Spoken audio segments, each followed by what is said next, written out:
Welcome back to another podcast. Today, I have invited Adam Gordan to join us and share his thoughts about the horrific climate of anti-Semitism on US campuses. Adam Gordan is Senior Campus Advisor for Camera on Campus.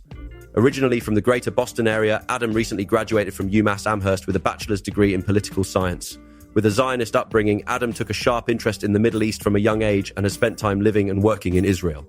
At age 14, Adam became aware of the unfair and unbalanced coverage Israel receives in the media.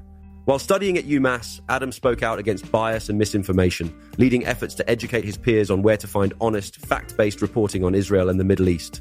From his own experiences dealing with anti-Zionism on campus, Adam is providing the tools and resources necessary for the next generation of students to lead this fight. So Adam, let me start by welcoming you and asking you the big question. What is the real reason behind the campus violence against Jewish students on campus? What has caused the change in tactic?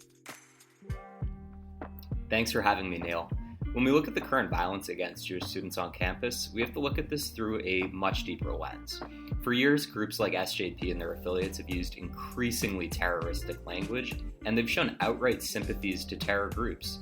They label acts of terror as quote-unquote resistance, and they've systematically dehumanized Israeli civilians. They act as agents in Hamas's PR war, full stop. And the rhetoric we've seen, not just now, but going back years, has increasingly mirrored that of talking points we see from the regime in Tehran, that of America being the big Satan and Israel being the little Satan. Overall, I wouldn't necessarily say there's been a change in tactic. Rather, anti-Israel students and their allies have continued to push the boundaries and have seen that they can get away with their increasingly disturbing rhetoric and actions. So how can they continue to get away with this? We look to administrators they've really shown that they may either sympathize with these groups or they lack the general understanding of how dangerous the actions of these groups can be. We have to understand college administrators aren't experts on the geopolitics in the Middle East and the conflict between the Israelis and the Palestinians, but by and large, they've chosen to allow these issues to take root through inaction. I agree with you totally. The issue of the administration's bias is really a problem. We saw that finally universities are being held accountable. I suppose it's all a matter of context. That joke was a little too soon, and I definitely need more coffee. Anyway, can you give examples of students being intimidated? Yeah, so when we look at acts of intimidation, it has gone on for years and years. But just to give some examples of post-October 7th, recent month, examples of this intimidation. Just to name a few, we've seen Jewish students being physically barred by pro-Hamas students from accessing certain parts of campus at UCLA. At UMass Amherst, a Jewish student was physically assaulted by an anti-Israel classmate at a vigil for the hostages on campus. We've also seen numerous schools with BDS resolutions that call for the removal of Jewish institutions from campus. And in a really terrible example, our own students at Exeter were tabling with materials that pushed back against the lies being spread by anti-Zionists on campus. While they were tabling, they became completely surrounded by a hostile crowd of about 100 people. They had food thrown at them, and one woman even approached the table and accused our students of having killed her brother. And really, just making matters worse here, university security refused to intervene despite this just hostile mob surrounding our students. These are really just a few specific examples. Almost universally, there are calls for an intifada and to rid Israel of its Jews, really at every turn. And Jewish and pro-Israel students are being intimidated by all sorts of anti-Semitic slogans being used on campus. And a contributing factor here is support from faculty. We've seen new groups of faculty similar to the anti-Israel groups on the student level created after October 7th. And so they work in lockstep with the students, and they're even public about it. I can't stress enough how scary this is for the students. Imagine taking a class and on top of your classmates already shouting these anti-Semitic, anti-Israel slogans, you've also seen your professor out in the quad calling for the genocide of the Jewish people. This is the reality for a lot of students. Let's dig a little deeper and discuss a factor that is so obvious but often ignored, namely social media. What is the connection between social media and the campus war? Social media has played two key parts in the campus war today. First is the proliferation of anti-Israel and anti-Semitic thought, and we know it's not organic. with state-sponsored troll farms pumping out this kind of content in places like Russia, China, and Iran. But what we see on social media in terms of what is both organic and artificial makes its way to campus, whether it's through flyers, protests, or events. And this is where a lot of the false information comes into focus. Social media has been a key tool in spreading the common lies of today, that Israel is this white supremacist, settler colonial, genocide-committing apartheid state. We see these talking points repeated over and over, with public figures joining in, ranging from celebrities to politicians.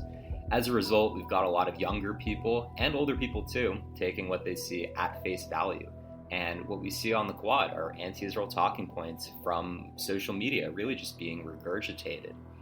To share a quick personal anecdote, in March and April, I visited universities across the US and Canada, which they were hosting Israel Apartheid Week. On the ground, I tabled with pro-Israel students, and I spoke to a lot of anti-Israel students during that time. During these conversations, they would throw out some really outlandish claims. And almost everyone who would share with me where they got their information from would say a various social media platform, whether it be X, TikTok, or Instagram. And the reality here is quite ironic. It was just a few years ago that this generation was telling their parents and grandparents not to believe everything they saw on social media. This being when misinformation on Facebook was huge. Now this generation seems to believe everything they see on social media. And I think a root cause of that is it just being packaged a lot different. You know, the kinds of content that's out there, you know, it can seem very real. It's not the social media misinformation of 2016. It's, you know, we've got the AI revolution going on. So it makes it very difficult for a lot of younger people to kind of figure out what's real and what's false. The second point I'd like to make revolves around the information that anti-Israel, pro-Hamas campus groups share. And there's loads of misinformation and disinformation being shared by these groups on a daily basis. We see them praise the attacks of October 7th and glorify terrorism.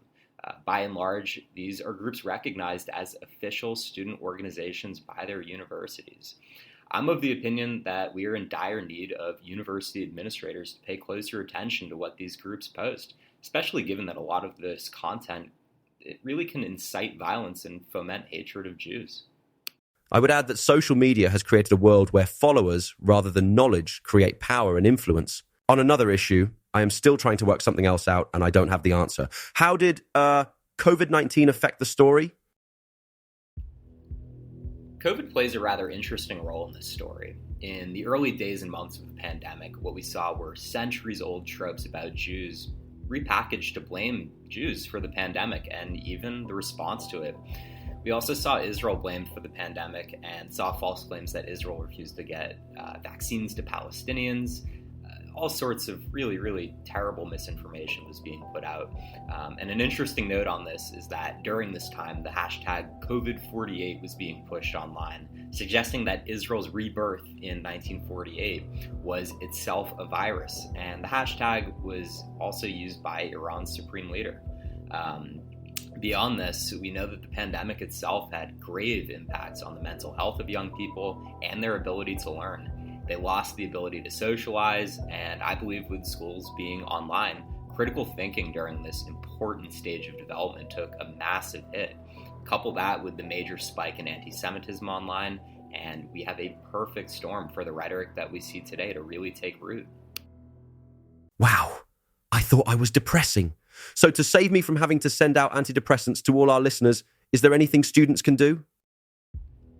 Yeah, students can do a lot to fight back against the hatred and bigotry they're facing on campus. I strongly believe the single most important thing they can and need to do is get organized. We see this from the other side in that they've been very effective in organizing and building a coalition of groups that they can then co-opt. What's interesting about this is groups like SJP, they claim to be progressive and righteous and moral groups standing up for oppressed people, but the facts point to a very different story, and it's important for the listeners to know that SJP chapters and different groups that function like an SJP, they do nothing for the Palestinians. Rather, they serve as a means of demonizing and delegitimizing Israel and the Jewish people. So once the students are organized, then it's time to create a cohesive message and establish their goals to not only counter anti-Israel groups, but then go on the offensive. It's great to be responsive to things, but we also need to have a proactive approach as well. From there, students need to be conducting outreach and build relationships with other students, student groups, and with professors and administrators. Rather than just inviting their peers to club meetings or events, they need to be proactive and meet with these people and show a genuine interest in developing a relationship and find ways to collaborate and keep an open dialogue. So once this has been established, pro-Israel students will find it much easier to navigate the challenges they might encounter, whether that comes from anti-Israel students in the Quad, professors in the classroom, or in student government. So we can then look at some tactics students can employ. So pro-Israel students should be holding regular club meetings, hosting interesting events, writing articles in the student newspaper. They should be meeting with faculty members and administrators to really just educate them. In doing this, we need to remember that part of being organized is also knowing the answers to difficult questions and knowing how to facilitate conversations through arming themselves with the facts. There's a lot of hostility on campuses right now. I'm sure everyone's aware of that. And being able to provide facts is of the utmost importance. This means students need to know historical and contemporary information regarding Israel, Zionism, and the conflict. And they also need to know how to package it in a way that appeals to and makes the most sense to a broad audience. In doing all of that, students need to avoid the cherry tomato method. This is something that I see way too often, and it's an approach where students will argue that Israel has the right to exist and defend itself because of all of the contributions Israel has made to humanity, such as inventions like cherry tomatoes. It's great to talk about these things, and it's awesome to show all of the good Israel has done. It's important to do that. But by and large, people aren't going to support Israel or believe in its right to exist because of that. This is where knowing history is so important. Students should be talking about things like Jewish indigeneity to the land. They need to frame Zionism as a decolonial movement and really just frame Israel and Zionism as a whole as this movement to restore an indigenous people back to their homeland in pursuit of self-determination and escaping persecution. Tell me a little more about your organization, Camera on Campus. How can it help students facing anti-Semitism and anti-Israel protest? Why is it different than other organizations? Camera on Campus is the university-focused department within CAMRA, the Committee for Accuracy in Middle East Reporting and Analysis. CAMRA is a nonpartisan media watchdog that primarily focuses on holding the media accountable for their reporting on Israel. We have departments that cover the US, UK, Spanish, Arabic, Hebrew, and Christian media. CAMRA also recently launched the CAMRA Education Institute, which focuses on K-12 schools. CAMRA on Campus, we work as a 24/7, 365 resource for students to combat delegitimization of Israel on campus and promote the truth. Currently, we work with students across North America, the UK, and in Israel, where we operate 2 programs. First is our flagship program. This is the CAMRA Fellowship, where students receive one-on-one support in the fields of writing and hosting events. Students involved in our fellowship learn a variety of skills to develop both personally and professionally into strong leaders. We also manage the CAMRA Coalition. This is a program for campus pro-Israel groups to receive the support they need to find success. As part of this program, groups receive access to funding, speakers, custom materials, and support from the entire CAMRA team. This also includes our highly skilled research team. After October 7th, our coalition members and our fellows too were able to utilize our resources and our expertise in hosting protests and rallies, as well as working with administrators. Overall, what sets us apart is our expertise and structure. Our staff are composed of people who were pro-Israel leaders on campus themselves. We have a deep knowledge and understanding of how to operate on campus and how to be effective, and I really think our program reflects that. Students involved in our program aren't trafficking in basic hasbara. They aren't just talking to their friends about Israel. They aren't hosting small events that only other like-minded students attend. We really like to challenge our students to put themselves out there, and we hone in on each student's personal skill set and tailor our program to match with what their strengths are as we work to build their skills. Sounds amazing. We are out of time. So finally, can you give listeners any hope? This is an important question.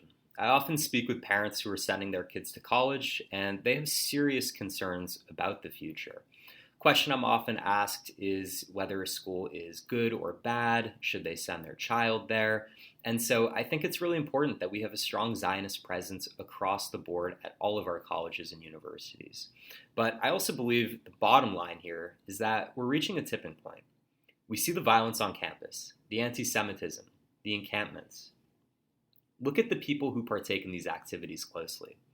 What we're seeing is cult-like behavior, and I strongly believe normal people don't want to have any part in that.